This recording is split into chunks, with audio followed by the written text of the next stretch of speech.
오늘부터 12월까지 우리는 욥기의 말씀을 나누게 됩니다. 오늘은 첫 번째 시간으로 고난 중에 드리는 예배라는 제목으로 말씀을 함께 듣도록 하겠습니다.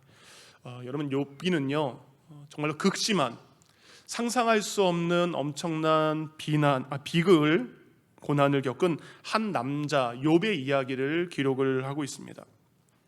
그가 겪은 일들이 너무나 고통스럽고 그가 겪은 일들이 너무나 비참하기 때문에 누구는 이야기합니다. 이거는 실존 인물의 이야기가 아니다, 그냥 동화 속에 나오는, 전래 동화 속에 나오는 사람의 이야기다라고 말을 하기도 합니다. 그러니까 욥은 우리와 같이 똑같이 이 땅을 살았던 한 사람의 분명한 이름입니다. 왜냐하면 하나님께서 에스겔서를 통해서 욥이 이 땅에 진짜로 실존했던 인물임을 말씀하셨습니다. 에스겔 14장 14절 이렇게 되어 있습니다. 노아, 다니엘, 욥 이 세 사람이 거기에 있을지라도 그들의 공의로 자신의 생명만 건지리라. 주 여호와의 말이니라. 하나님이 지금 말하십니다. 노아가 있었던 것처럼, 다니엘이 거기 있었던 것처럼 욥도 또한 이 땅 가운데 있었던 역사적인 인물임을 하나님께서는 친히 말씀을 해 주셨습니다. 우리 모두가 이름을 가지고 있고 그 이름에 뜻이 있는 것처럼 욥도 그 이름의 뜻을 가지고 있습니다. 그런데 욥의 이름의 뜻은 여러분 두 가지의 이름의 뜻을 가지고 있습니다. 구약 성경에 기록된 히브리어로 욥의 이름을 해석하면 그는 핍박받는 자라는 뜻을 가지고 있습니다. 그 당시 욥이 살았던 시대의 언어인 아카디어라고 되어 있습니다. 이 아카드어로 그의 이름 욥을 번역하면 이렇게 됩니다. 나의 아버지는 어디 계신가? 나의 아버지는 어디 계신가? 그런데 어느 게 진짜 욥의 이름이었을까? 둘 중에 하나를 택하기보다 우리는 두 단어를 합치면 욥기 전체의 배경을 이해할 수 있습니다. 두 단어를 합치면 어떻게 되죠? 내가 핍박당할 때 나의 아버지는 어디 계신가? 내가 괴롭당할 때 나의 아버지는 어디 계신가? 라는 뜻입니다. 그래서 욥기 이름의 뜻은 우리가 욥기 전체의 배경을 이해하게 됩니다. 그래서 욥은 하나님께 묻습니다. 하나님, 내가 핍박당하고 있는데, 내가 고난당하고 있는데 나의 아버지 하나님 어디 계십니까? 라고 하나님께 묻는 것이 욥기의 내용입니다. 우리도 인생을 살면서 이런 이야기를 할 때가 있죠. 그 어떤 대상을 향해 내가 고난당할 때 당신 어디 있었어? 내가 핍박당할 때, 내가 눈물을 흘릴 때에 하나님은 어디 계십니까? 라는 이야기, 그의 이야기, 그 나의 이야기, 그 우리 모두의 이야기가 욥기에 담겨져 있습니다. 오늘 본문 욥기 1장 13절은 이렇게 시작합니다. 하루는 이라고 되어 있습니다. 하루는. 여러분, 이 본문에 나온 하루는 욥이 그에게 있었던 어제와 똑같은 오늘 하루가 시작되었다는 것을 의미하는 겁니다. 여러분, 욥이 어저께까지 어떻게 살았을까요? 1장 1절 욥의 어제까지의 삶이 이렇게 소개되고 있습니다. 우스 땅에 욥이라 불리는 사람이 있었는데 그 사람은 온전하고 정직하여 하나님을 경외하며 악에서 떠난 자더라. 욥은 하나님을 경외하는 사람이었습니다. 그리고 악에서 떠난 삶을 살았습니다. 그것뿐만 아니라 이웃에게도 어떻습니까? 그는 온전한 사람이었고 또한 정직하게 이웃을 대한 사람이었습니다. 그리고 2절부터 3절까지 쭉 보면 그렇게 믿음이 좋았던 욥이, 그에게 자녀가 10명이 있었습니다. 그리고 그에게는 헤아릴 수 없는 수백의 양과 염소와 낙타, 소가 있었던 것을 알 수 있고, 그리고 그 가축들을 돌보는 수많은 종들이 또한 그에게 있었던 것을 알 수 있습니다. 그러니까 이렇게 욥은 어제까지 믿음 좋고 하나님께 복을 받아서 큰 부자로 아무 염려와 걱정 없이 행복하게 어제까지 잘 살고 있었습니다. 그래서 다시 시작된 오늘 하루도 욥은 어제처럼 똑같은 행복한 날이 이어지리라 생각했을 것입니다. 우리도 마찬가지죠. 어제의 그날이 오늘 우리에게도 이루어질 것이다. 그런데 오늘 성경은 오늘 하루는 이라는 제목을 통해서 그에게 펼쳐질 오늘 하루는 다른 날과 다른 일들이 임을 그에게 암시하고 있습니다. 물론 이 날도, 이 하루도 다른 여느 때와 마찬가지로 평화로운 아침으로 하루가 시작이 되었습니다. 더군다나 오늘은 욥의 큰아들의 생일입니다. 욥의 자녀들은 서로 화목했어요. 그래서 잔치 때마다, 생일 때마다 모여서 함께 생일을 나눴던 사람입니다. 그래서 이미 10명의 자녀들이 큰아들 집에 모여서 잔치를 나누고 있습니다. 욥도 아버지니까 거기 참석해야 되죠. 아내와 함께 큰아들의 생일 잔치를 참석하기 위해서 아침부터 여러 가지를 기쁜 마음으로, 들뜬 마음으로 준비하고 있었을 때가 오늘 이 하루는입니다. 이렇게 10명의 욥의 자녀들이 큰아들 집에 모여서 그날도 의족해 생일 잔치를 하고 있습니다. 그의 소들은 평화롭게 밭을 갈고 소 옆에는 한가로이 나귀들이 풀을 뜯고 있었습니다. 그런데 그때 다급히 한 종이 뛰어와서 욥에게 한 가지 소식을 전합니다. 14절 15절 세 번역입니다. 일꾼 하나가 욥에게 달려와서 다급하게 말하였다. 우리가 손을 몰고 밭을 갈고 나귀들은 그 근처에서 풀을 뜯고 있는데 스밧 사람들이 갑자기 닥쳐와서 가축들을 빼앗아가고 종들을 칼로 쳐서 죽였습니다. 저 혼자만 겨우 살아남아서 주인 어른께 이렇게 소식을 전해드립니다. 종은 이야기합니다. 스밧 사람들이 갑자기 쳐들어와서 욥의 소유였던 소 500마리 그리고 그 옆에서 함께 풀을 뜯고 있던 나귀 500마리를 빼앗아 갔음을 이야기합니다. 그리고 1000마리의 가축을 돌보기 위해서 있었던 종들을 모두 다 칼로 죽였고 자신만 겨우 살아남았다는 이야기를 욥에게 전하게 됩니다. 오늘 욥의 가축을 빼앗아간 이 스밧 사람들은 여러분, 오늘 욥이 살고 있었던 지역에서 굉장히 멀리 떨어져 있던 사람들입니다. 그러니까 따라서 스밧 사람들이 욥의 가축을 약탈해 갔다라고 하는 것은 예상할 수 없는, 예측할 수 없는 예외적인 재난이었던 것을 우리는 알 수 있습니다. 정말 그 사람들이 와서 이런 일을? 라고 물을 정도의 재난입니다. 욥이 그의 모든 소와 나귀와 종들을 잃었다라는 소식을 전하고 듣고 있는 동안에 갑자기 그 소식이 끝나지도 않은 채 한 사람이 달려와서 또 다른 소식을 전합니다. 16절입니다. 이 일꾼이, 이전에 전한 그 일꾼이 아직 말을 다 마치지도 않았는데 또 다른 사람이 달려와서 말하였다. 하늘에서 하나님의 불이 떨어져서 양떼와 목동들을 살라버렸습니다. 저 혼자만 겨우 살아남아서 주인 어른께 이렇게 소식을 전해드립니다. 두 번째 재앙을 알린 사람의 말에 의하면 갑자기 평화로운 그때에, 양들이 풀을 뜯고 있는 그때에 하늘에서 하나님의 불이 내려와서 당시 욥에게 있었던 양이 7,000마리입니다. 7,000마리의 양들과 7,000마리의 양들을 돌보는 종들을 어떻게 해요? 불살랐습니다. 곧 하늘에서 번개가 내리쳐서 순식간에 7,000마리의 양과 수많은 종들이 불타 죽었던 끔찍한 소식을 전하게 되었습니다. 여러분, 이 재앙 또한 예상할 수 없고 또한 대비할 수 없었던 재난입니다. 이보다 더 최악의 비극이 있으리까 생각할 그때 또 다른 재난의 소식이 욥에게 들이닥칩니다. 17절입니다. 이 사람도 아직 말을 다 마치지 않았는데 또 다른 사람이 달려와서 말하였다.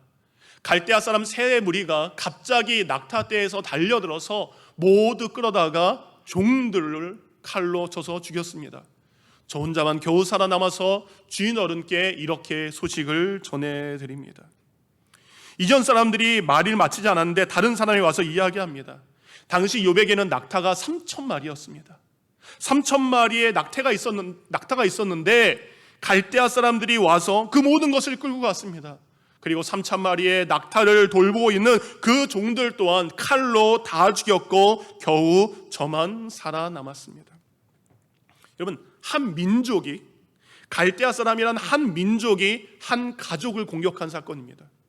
한 나라가 한 개인을 공격한 사건입니다. 한 민족의 공격 앞에, 한 나라의 공격 앞에 우리는 아무것도 할 수 없습니다. 그냥 질 수밖에 없습니다. 비극이 겹치는 와중에 또 다른 날카로운 칼날이 이제 욥의 신장을 찌를 때가 가까이 왔습니다. 이전 재앙과 마찬가지로 세 번째 재앙이 보고되고 있는 그때에 네 번째 재앙의 소식이 욥에게 다가오고 있습니다. 근데 이 비극적인 소식은 이전과 비교할 수 없는 가장 비극적인 소식입니다. 18절과 19절입니다. 이 사람도 아직 말을 다 마치지 않았는데 또 다른 사람이 달려와서 말하였다. 주인 어른의 아드님과 따님들이 큰 아드님 댁에서 한차 음식을 먹으며 포도주를 마시는데 갑자기 광야에서 강풍이 불어와서 그 집 내 모퉁이를 내리쳤고 집이 무너졌습니다. 그때의 젊은 사람들이 그 속에서 깔려서 모두 죽었습니다. 저 혼자만 겨우 살아남아서 주인 어른께 이렇게 소식을 전해드립니다. 사랑하는 자녀들이 한 번에 모여서 함께 모여 즐거운 시간을 보내고 있을 때 갑자기 불어닥친 강풍, 토네이도 같은 강풍이 불어닥쳐서 그 자리에 있는 욥의 10명의 자녀들이 한꺼번에 그의 생명을 잃어버리게 되었습니다. 이 또한 어떤 사람이 만들어낸 사건이 아니라 사람이 어찌할 수 없는 자연재난으로 겪은 일이 되는 것입니다. 근데 여러분, 이 네 가지의 모두 비극적인 일들이 하루는 일하는 그 하루 만에 일어난 일입니다. 1년에 하나 일어나도 힘든 그 일들이 욥에 있어서 그 하루에 일어나게 되었습니다. 그 결과 욥은 지금까지 그가 가지고 있었던 것, 그가 누리고 있었던 것, 그가 아꼈던 것, 그가 사랑했던 것, 그 모든 것을 하루아침에 잃게 되었습니다. 근데 이런 일을 겪으신 분이 또 있습니다. 그분은 이 땅에 오셔서 30년간의 공생애의 삶을 사셨습니다. 그는 33년간의 공생애를 마치신 후 행복하게 그의 인생을 마감해야 되는데 예수님의 이 땅에서의 마지막 공생애의 끝날 하루는 지난 30년 동안 겪었던, 지난 33년 동안 겪었던 그 어떤 고난과 극심한 고통, 그 어떤 것도 비교할 수 없는 일들이 예수님의 마지막 하루에 다 일어난 것을 우리 또한 알 수 있습니다. 예수님의 고난의 시작은 사랑하는 제자의 배신으로 시작됩니다. 믿었던 사람, 아꼈던 사람이 그를 배반하는 것으로 시작됐습니다. 가룟 유다의 배반으로 예수님은 재판에 넘겨지게 됩니다. 예수님을 옹호하는 사람이 아무도 없습니다. 예수님은 치욕스러운 재판을 받기 시작하셨습니다. 예수님은 재판을 받으면서 로마 군인들에 의해서 여러분 머리에서 발끝까지 동물의 뼈와 납덩이가 달린 그 채찍으로 40에 하나 감한 39대의 채찍을 예수님은 몸소 맞으셔야만 했습니다. 그렇게 고난당하신 예수님의 옷을 벗기고 로마 군인들은 예수님에게 면류관을 주면서 가시면류를 주면서 예수님을 조롱하기도 했습니다. 아침 해가 떠오르는 그때 예수님이 이제 골고다 언덕에 자신의 십자가를 지기 위해서 예루살렘 거리를 걸어갈 때에 수많은 사람은 예수님 아픔에 함께 아파하는 것이 아니라 예수님을 멸시하기 시작합니다. 그리고 지나가는 예수님에게 침을 받기 시작합니다. 예수님은 그 모든 멸시를 귀르르셨고 사람들이 뱉는 그 모든 침을 스스로 몸소 당하셨습니다. 그것이 끝이 아니라 예수님은 마침내 골고다 언덕길에 올라가셨습니다. 그리고 예수님의 손과 발에는 대못, 너무나 큰 못이 예수님을 십자가에 매달게 되었습니다. 숨을 쉴 때마다, 가슴이 위로 올라갈 때마다 그 극심한 고통과 통증으로 인해 예수님은 마침내 운명하셨습니다. 운명하신 후에도 로마 군인들은 예수님의 옆구리에 창을 찌르면서 예수님을 찌르기까지 했던 것을 알 수 있습니다.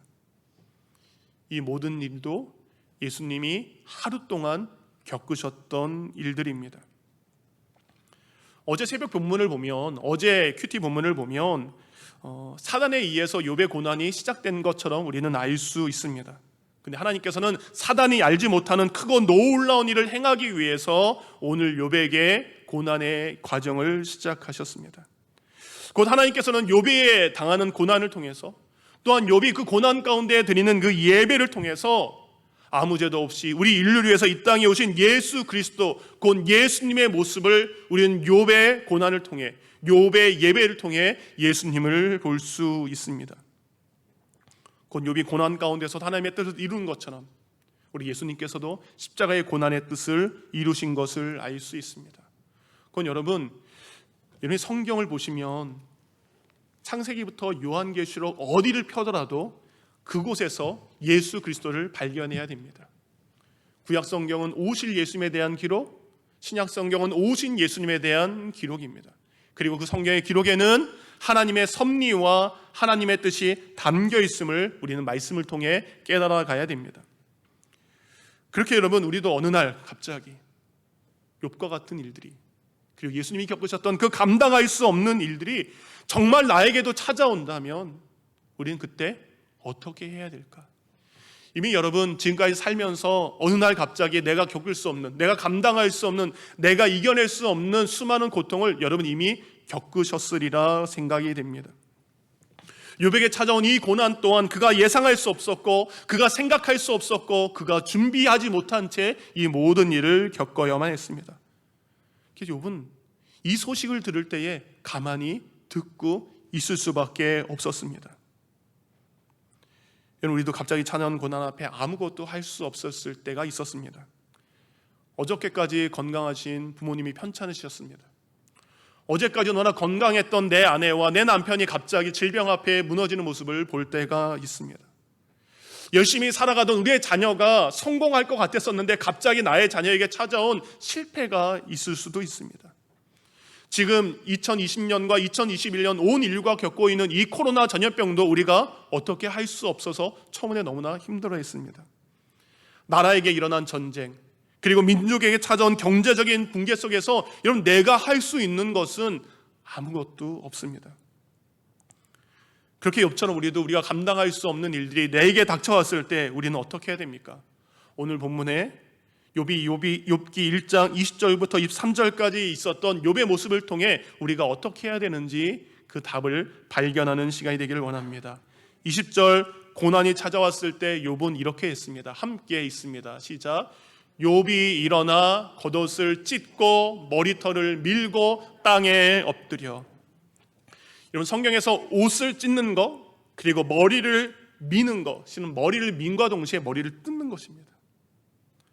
가장 참담한 슬픔이 찾아왔을 때, 그 슬픔의 감정을 주체할 수 없을 때 옷을 찢는 거고 머리를 미는 것이 성경에 표현된 슬픔의 감정입니다. 그래서 여러분, 성경은 우리의 감정의 표현을 정죄하지 않습니다. 슬픔을 당했을 때 여러분, 슬퍼하는 것은 당연히 죄가 되지 않습니다. 곧 하나님께서는 우리에게 슬픔의 감정과 그리고 슬플 때 우리에게 흐르는 이 눈물은 하나님께서 우리에게 창조해서 주신 선물입니다. 그러니까 가장 먼저 고난과 아픔이 찾아왔을 때 우리는 주저하지 않고, 우리는 망설이지 않고 우리의 슬픔을 표현해야 되는 것이 성경에 기록된 모습입니다. 왜냐하면 예수님께서도요, 그의 너무나 사랑하는 친구 나사로의 죽음의 소식을 듣고 예수님도 슬퍼하셨고 예수님도 눈물 흘리셨습니다. 우리는 누군가가 우리 사랑하는 가족을 잃은 장례식장에 가요. 그래서 어떤 사람들은 그 장례식장에 가서 사랑하는 가족을 잃은 유족들에게 이런 말을 합니다. 울지 말아요. 이제 그만 우세요. 이제 고인 좋은 데 갔으니까, 이제 힘들었던 거 다 내려놨으니까, 이제 그분 떠나갔으니까 울지 말아요 라고 이야기를 합니다. 그런데 여러분, 왜 울지 말아야 됩니까? 슬프면 울 수 있습니다. 힘들면 울어도 됩니다. 여러분, 눈물은요, 우리 마음 가운데 상처에 입은 마음의 얼룩들을 닦아내고 지워지는 하나님께서 우리에게 주신 약이 되는 것입니다. 아까 말씀드렸던 것처럼 하나님께서 우리 인간을 창조하실 때 이 세상 모든 만물을 볼 수 있는 아름다운 눈을 주셨지만, 그 신비로운 눈과 우리가 아플 때 흐를 수 있는 눈물을 함께 창조하셨습니다. 그래서 하나님께서 우리에게 주신 이 눈물은 우리 영혼의 아픔과 우리의 마음의 상처를 정화시키는 복된 물이 우리 안에 담겨져 있는 것입니다. 여러분, 먼저 힘들면 우십시오. 고통스러우면 통곡하십시오. 마음이 힘들면 슬퍼하십시오. 아프면 아프다고 소리 지르시기 바랍니다. 그리고 불행의 밤이 찾아와서, 고난의 밤이 찾아와서 잠 못 이룰 때에 참지 마시고 마음껏 목 놓아 우시기 바랍니다. 욥도 갑자기 찾아온 고난 앞에 지금 울고 있습니다. 그는 자신의 아픔과 괴로움을 감추지 않고 있는 그대로 자신의 옷을 찢고 자신의 머리를 들으며 그 슬픔을 표현하고 있습니다. 그런데 여러분, 기억해야 될 것은 그것이 끝이 아니었습니다. 욥은 운 다음에 무엇을 하고 있습니까? 20절 말씀, 21절 말씀입니다. 함께 있습니다. 시작. 욥이 일어나 겉옷을 찢고 머리털을 밀고 땅에 엎드려 예배하며 이르되 내가 모태에서 알몸으로 나았사온즉 또한 알몸이 그리로 돌아가올지라. 주신 이도 여호와시요 거두신 이도 여호와시니 여호와의 이름이 찬송을 받으실지니이다 하고, 그는 고통과 아픔의 표현을 가지고 눈물을 흘렸습니다. 그리고 눈물을 흘린 다음에 그는 그 다음에 하나님 앞에 엎드리기 시작합니다. 그리고 하나님 앞에 엎드려 성경은 예배했다라고 이야기합니다. 그리고 하나님 앞에 엎드려 그는 이야기합니다. 자신의 마음, 자신의 믿음의 고백을 하나님 앞에 올려드립니다. 그리고 그 고백을 통해 성경은 그가 여호와의 이름을 찬송했다라고 성경은 기록을 하고 있습니다. 어제 새벽 설교에도 이런 말씀을 드렸습니다. 여러분, 우리가 욥기라는 성경을 읽을 때 건너뛰고 싶습니다. 욥기의 주제가 고난이라고 하기 때문에 내게는 고난이 안 왔으면 하는 게 우리의 솔직한 마음이죠. 그런데 여러분, 욥기의 주제는 고난이 아닙니다. 우린 욥기 읽을 때 하나님께서 너희도 욥처럼 고난과 시험이 찾아오면 이겨내라, 이것이 욥기의 전부로 우리는 알고 있습니다. 그런데 우리는 욥기의 주제가 고난이 아니라 예배라는 것을 기억하기를 원합니다. 하나님 우리에게 말씀하십니다. 욥과 같은 고난이 찾아와도, 욥이 겪었던 일처럼 감당할 수 없는 시험과 고난이 찾아와도 변함없이 하나님을 경외하고 변함없이 하나님 앞에 엎드리고 변함없이 하나님을 찾아하고 변함없이 하나님을 예배하는 것, 이것이 욥기의 주제입니다. 곧 고난 가운데서도 하나님 앞에 예배해라. 그래서 욥기를 1장부터 끝까지 읽어가면 지속적으로 나오는 단어가 하나 있습니다. 그것은 바로 하나님을 예배하는, 그 예배를 뜻하는 경외한다라는 뜻입니다. 1절에 욥을 이렇게 소개하고 있습니다. 하나님을 경외하며 악에서 떠난 자. 욥기 1장 1절은 욥을 이렇게 소개하고 있습니다. 그는 하나님을 예배하는 자였다라고 1절은 시작을 하고 있습니다. 5절에 보니까 이렇게 돼 있습니다. 그들 자녀의 명수대로 번제 예배를 드려. 곧 욥은 자녀들에게 예배를 가르쳤고 자녀들에게 예배를 보여줬고 자녀들과 함께 예배하기를 힘썼던 참된 예배자였던 것을 우리는 기억해야 됩니다. 8절에 하나님께서 사탄에게 이렇게 이야기합니다. 그와 같이 온전하고 정직하여 하나님을 경외하며 하나님이 욥을 인정하는 것입니다. 욥은 나를 예배하는 예배자이다라고 하나님의 입술로도 인정합니다. 그렇게 욥은 예배자의 삶을 살았습니다. 그래서 사탄이 하나님께 찾아옵니다. 그리고 사탄은 하나님 앞에 그 욥의 예배를 가지고 욥에게 시험할 것을 하나님께 요구합니다. 9절입니다. 사탄이 여호와께 대답하여 이르되 욥이 까닭 없이 하나님을 경외하리이까? 하나님, 욥이 까닭 없이 하나님 앞에 예배하겠습니까? 라고 이야기합니다. 사탄은 하나님께 말합니다. 하나님, 욥이 복 받았으니까 예배하는 거죠. 욥이 은혜를 누리고 있으니까 예배하는 거죠. 욥이 먹고 살만하니까 예배하는 거죠. 욥이 좋은 일로 가득하니까 하나님께 예배하는 거죠. 그래서 하나님, 그에게 고난이 찾아오면 그는 하나님을 예배하지 않을 것입니다. 그는 하나님을 경외하지 않을 것입니다. 이것이 사탄의 말입니다. 사탄은 우리에게 이렇게 이야기하고 있죠. 인간이란 존재는 순수한 마음으로 하나님을 경외하고 예배하는 것이 아니라 특별한 조건 때문에 이유가 있어서 하나님을 예배하는 존재다라고 하나님 앞에 항변하고 있는 것입니다. 그래서 사탄이 하나님께 얘기하는 거예요. 하나님, 하나님께서 욥에게 주신 모든 소유물을 거두어 가시기 바랍니다. 그의 소유를 울타리를 쳐서 보호하셨는데 욥을 보호하고 있던 울타리를 다 무너뜨리시기 바랍니다. 그러면 욥이 하나님을 예배하기는커녕 하나님을 향하여 욕할 것입니다. 이렇게 되어 있습니다. 11절입니다. 이제 주의 손을 펴서 그의 욥의 모든 소유물을 치소서, 다 가져가소서. 그리하시면 틀림없이 주를 예배하는 것이 아니라 오히려 욥이 하나님을 욕하지 않겠나이까라고 얘기하고 있습니다. 사탄은 욥에게 있는 잘 먹고 잘 살고 행복하게 평안하게 살아가는 그의 형통의 목을 하나님이 제하시면 욥이 예배드릴 이유가 없습니다. 우리를 향해서도 이야기합니다. 우리에게 그 모든 것이 없으면 인간들은 하나님 앞에 예배드릴 이유가 없다라고 장담하는 것입니다. 그럼 정말 여러분, 사탄의 말대로 우리는 지금 왜 예배하고 있습니까? 내가 지금 이 예배를 드리는 목적과 이유가 무엇입니까? 우리는 혹시 성경 66권의 수많은 말씀들이 있는데 그 수많은 성경 구절 중에 요한삼서 1장 2절 말씀, 이 말씀만을 붙잡고 이 말씀 때문에 교회에 나오고 있지 않습니까? 우리 요한삼서 1장 2절 말씀이 이겁니다. 사랑하는 자여, 내 그대의 영혼이 건강한 것처럼 그대의 모든 일이 잘되고 몸도 건강하기를 기도합니다. 사랑하는 자여, 내 영혼이 잘된 같이 내가 범사에 잘되고 내가 평강하기를 구하노라 라고 했던 이 요한서도의 고백처럼 성경에 다른 구절은 필요 없습니다. 아, 교회 나오니까 내가 구원도 받는구나, 내 영혼이 잘되구나. 근데 내 영혼만 잘되는 것이 아니라 내가 하는 모든 일들, 우리 가족의 모든 일들이 술술술술 잘 풀리는구나. 그리고 내 몸도 건강하게 된다구나.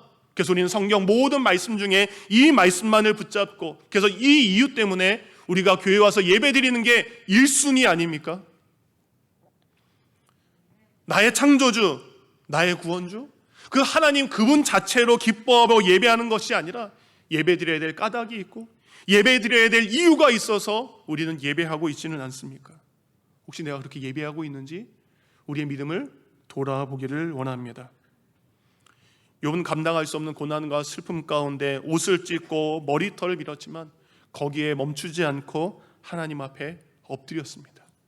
그리고 엎드린 다음에 욥은 자신의 이야기를 하나님 앞에 21절에 이렇게 고백합니다. 함께 있습니다. 시작. 이르되 내가 모태에서 알몸으로 나왔사온즉 또한 알몸이 그리로 돌아갈지어다.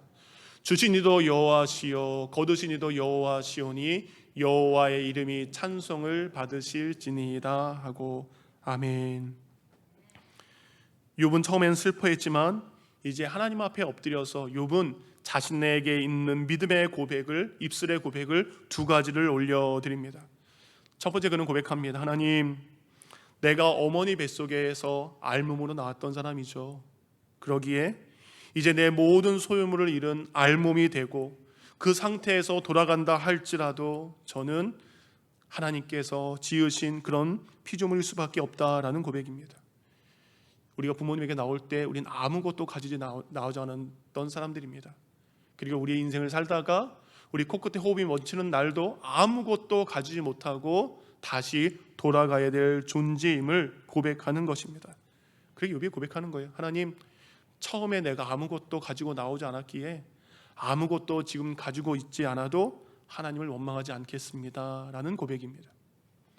두 번째, 욥은 고백합니다. 하나님, 그동안 제가 가졌던 모든 것, 제가 누리고 아끼고 소유했던 그 모든 것, 그것은 하나님이 주신 것이기에 그것을 주신 하나님께서 다시 그것을 가져가신다 하여도 저는 원망하지 않겠습니다. 오히려 하나님은 아무것도 없는 저에게 너무나 헤아릴 수 없는 큰 은혜와 아무것도 없는 저에게 너무나 놀라운 은혜를 베풀어 주셨습니다. 그래서 모든 것을 가져가신 그 하나님보다 지금까지 내게 베풀어 주신 그 하나님의 은혜를 욥은 감사하고 있습니다. 사랑하는 성도님들, 욥은 그가 잃어버린 것을 보는 것이 아니라 자신에게 주신 그 하나님의 은혜를 바라보고 있는 예배자의 삶을 살고 있습니다. 욥이 예배 드렸다라고 하는데, 욥이 드린 예배는 우리가 지금 주일날 드린 이 예배처럼 뭐 형식과 격식과 내용을 가지고 드린 예배는 당연히 아니죠. 그렇죠? 욥이 예배를 드렸다라는 말은 무엇입니까? 욥은 예배라는 것은 내가 피조물인 것을 깨닫는 시간입니다. 욥은 고난을 통해 자신이 하나님으로부터 지어진 피조물인 것을 깨닫게 됩니다. 그리고 자신을 지으신 창조주 하나님을 바라보면서 하나님의 하나님 되심을 인정하는 것, 이것이 예배입니다. 여러분, 예배는요 1부, 2부, 3부 이런 격식이 아니라 예배의 근본 정신은 나를 지으신 하나님 앞에 내가 피조물 되고 하나님이 창조주 되심을 인정하고 하나님의 하나님 되심을 높여드리는 것, 이것이 예배입니다. 그래서 지금 욥은요 잃어버린 것을 바라보지 않습니다.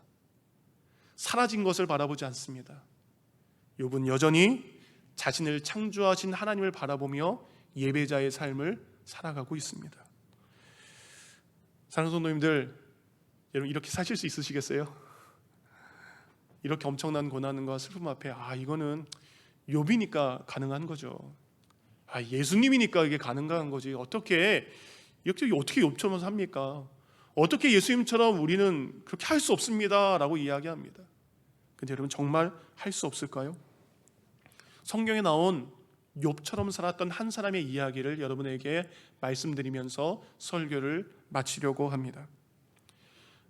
지난 금요일 교회에 왔는데 우리 쉐마 성가대가 늦은 시간에 모여서 우리 찬양 연습을 하고 있었어요. 너무 감사하더라고요. 여러분 저녁 8시 하루 종일 일하고 피곤하고 고단한 몸인데 그때 오셔서 찬양 연습을 하고 있는데 그 모습이 너무 참 좋았습니다. 근데 오늘 찬양 연습을 하는 것이 아니라 돌아오는 토요일 날 있을 30주년 열린감사 축제 때 부를 찬송을 연습하는 것이었습니다. 그래서 여러분 우리 아이들, 우리 유스들, 우리 청년들 많은 분들이 30주년 열린감사 축제를 준비하고 있습니다. 하나님 앞에 영광 올려드리고 여러분과 그 기쁨을 나누기 위해서 다시 한번 말씀드립니다. 꼭 오십시오. 꼭 오셔서 함께 은혜를 나누고요. 그날 특별히 열린 비전 153이라는 것을 함께 좀 선포하려고 나누려고 합니다. 여러분 꼭 토요일날 되신 분들은 오시면 좋겠습니다. 어쨌든 그날 우리 쉐마 성가대가 준비하고 연습한 곡은 우리가 너무나 잘 알고 있는 내 영혼 평안해 라는 찬양입니다. 내 영혼 평안해 라는 찬양이죠. 우리 너무나 큰 은혜를 받고 있죠. 우리가 알고 있는 이 찬양은요, 이 찬송가는 호라시오 스페포드라는 미국 사람이 진 찬송입니다. 이 호라시오 스페포드 이름도 너무 어렵죠. 근데 여러분 이 사람은 욥처럼 모든 것을 가진 사람이었습니다. 모든 것을 누린 사람이었습니다. 모든 면에 뛰어난 사람이었습니다. 거기에 근데 신앙까지 아름답게 가지고 있어서 많은 사람들에게 그의 신앙이 인정받는 사람이었습니다. 첫 번째, 그는 저명한 변호사였습니다. 그리고 그는 의과대학의 법리학자였어요. 이 사람이 어떻게 죽었나라는 의사이기도 합니다. 그리고 그는요 신학교의 이사이기도 했습니다. 그리고 그는요 부유한 사업가였습니다. 그리고 그분은 당대 가장 유명했던 복음 전도자 D.L. 무디 목사님과 함께 동역했던 분입니다. 그리고 무디 목사님이 목회했던 교회의 재정 담당 집사님이셨습니다. 여러분 신앙이면 신앙, 인격이면 인격, 명예면 명예, 부면 부, 능력이면 능력. 그리고 그에게는 아들들, 여러 아들들과 여러 딸들이 있었어요. 그런데 아내와도 화목하는 참 성경에 기록된 욥과 같은 인생을 살고 있었던 한 남자였습니다. 그러던 그가 1871년 그가 가지고 있는 많은 재산의 상당 부분을 시카고에 투자하기로 결정을 합니다. 그리고 그의 재산의 거의 전 재산에 가까운 돈을 시카고에다가 투자를 합니다. 그런데 1871년 10월 시카고에 시카고 대화재가 일어나게 됩니다. 그래서 그는 일순간에 그가 가지고 있었던 많은 재산을 잃어버리게 됩니다. 그리고 얼마 지나지 않아서 그의 사랑하는 4살 아들이 전염병에 걸려서 그만 안타깝게 목숨을 잃게 됩니다. 너무나 마음이 상심했기 때문에 이 호라시오 스페포드는 아내와 그리고 4명의 딸 함께 요양하고 그리고 마음의 쉼을 얻기 위해서 영국으로의 여행을 계획하게 됩니다. 그리고 마침내 그날이 다가왔습니다. 그날 온 가족이 함께 배를 타고 대서양을 건너 영국을 가기로 했는데 갑자기 교회에 어떤 일이 생긴 거예요. 그래서 스페포드는 그 배를 타지 못합니다. 그리고 아내와 4명의 딸을 태운 배가 대서양을 건너서 영국으로 가게 됩니다. 그렇게 큰 배가 영국으로 향하고 있을 때 갑자기 새벽 2시에 다른 한 곳에서 영국의 철갑선이 아내와 4아이를 뺀 배와 침몰하게 됩니다. 그리고 아내와 4아이가 탄 그 배가 자그마치 12분이라는 짧은 시간 만에 침몰하게 됩니다. 그리고 그 순간 226명이라는 희생자가 발생하게 됩니다. 겨우 살아남은 몇 명의 사람들이 영국 웨일즈에 도착합니다. 그리고 그의 아내는 극적으로 구출되었고 남편에게 전보를 칩니다. 여보, 나만 살아남았어요. 4명의 딸아이는 그만 바다에서 목숨을 잃고 말았습니다. 아내의 전보를 받은 스패포드는 그 순간 아내를 위로하기 위해서 영국으로 가는 배에 급히 타게 됩니다. 영국으로 가는 배에 타고 갈 때에 호라시오 스패포드는 그 배의 선장에게 부탁합니다. 며칠 전 큰 배가 침몰한 그곳을 지날 때 그곳이 어디인지 나에게 알려주시기 바랍니다. 큰 배가 지나갈 때 마침내 사랑하는 내 딸아이의 목숨을 잃은 배 한가운데 도착하게 됩니다. 네, 그곳은 그 배는 너무나 그 바다는 너무나 고요하고 잠잠했습니다. 자신의 내 딸의 생명을 앗아간 그 바다는 너무나 고요하기만 했습니다.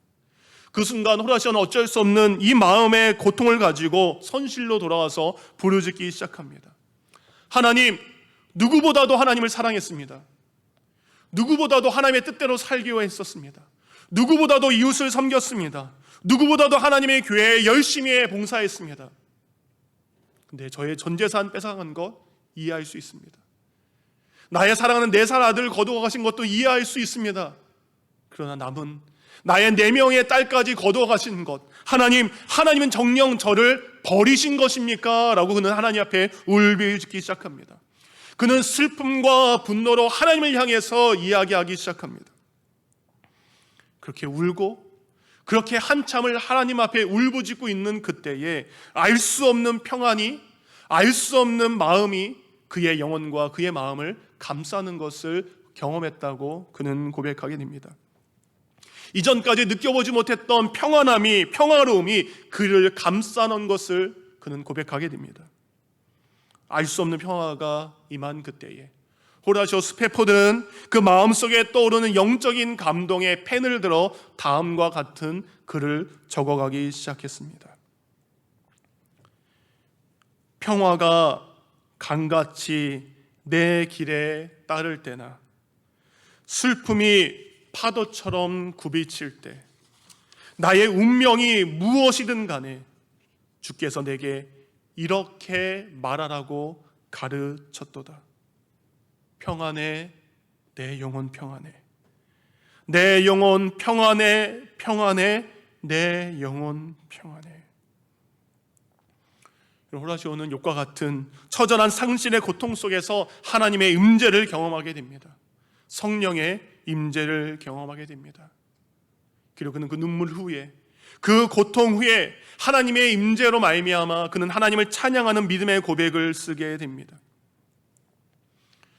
후에 호라시오 스패포드는 이스라엘의 믿음 공동체를 세우는 일을 감당합니다. 호라시오의 아내는 미국에 매년 3만 명의 아이들을 돌볼 수 있는 아동센터를 건립을 하게 됩니다. 그리고 호라시오는 자신이 배에서 적은 그 믿음의 고백을 D.L. 무디 목사님에게 건네게 됩니다. 그리고 무디 목사님은 그의 이 아름다운 고백을 누군가에게 부탁해서 아름다운 찬송가를 만나게 됩니다. 그것이 바로 우리가 알고 있는 내 영혼 평안해라는 찬양입니다. 그의 아름다운 고백이 지금도 고난을 겪는 많은 사람들에게 큰 위로가 되는 줄 믿습니다. 말씀을 마칩니다. 오늘도 이해할 수 없고 받아들일 수 없는 아픔 속에 욥이 묻습니다. 하나님 어디 계십니까? 내가 이렇게 아파할 때 하나님은 어디 계십니까? 여전히 하나님은 나의 아픔 속에서 침묵하고 계시는 것 같습니다. 내 고난 속에서 여전히 하나님은 침묵하고 계시는 것 같습니다. 근데 그 하나님의 침묵은 우리를 버리신 것도 아니고 우리를 방관하신 것이 아닙니다. 하나님은 그 침묵 속에서 조용히 우리에게 자신을 내어주십니다. 자신의 아들 예수 그리스도를 우리에게 보내주셨습니다. 우리가 겪어야 될 모든 고난과 절망을 저 십자가 위에서 감당시키기 위해서 하나님은 침묵 가운데 자신의 아들을 우리를 위해서 내어주셨습니다. 그리고 우리를 위해서 오신 그 예수 그리스도를 통해 참된 평화를 누리게 되었습니다. 오늘도 우리는 고난의 이유를 알 수 없습니다. 왜 나에게 이런 일이 생기는지, 왜 아직까지도 내게 이런 일이 생기는지 우리는 그 목적과 이 고난의 이유를 알 수 없습니다. 그럼에도 불구하고 우리는 하나님이 하나님 되심을 찬양하길 원합니다. 나보다 나를 더 사랑하시고 나보다 나를 더 귀하게 여기시는 그 하나님의 섭리를 지금은 내가 이해할 수 없지만 그 하나님의 사랑을 신뢰하며 하나님을 고난 가운데 예배하는 귀한 성도가 되기를 원합니다.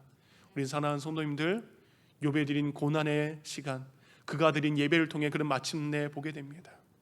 내가 귀로만 들었던 하나님을 이제 보게 되었습니다. 내가 듣게만 되었던 하나님을 이제 만나게 되었습니다 라고 욥은 욥기 42장 5절에 고백하게 됩니다. 오늘도 고난 가운데 그 이유는 알 수 없지만 그 예배를 통해 하나님을 만나는 귀한 성도가 되기를 주님의 이름으로 축원드립니다.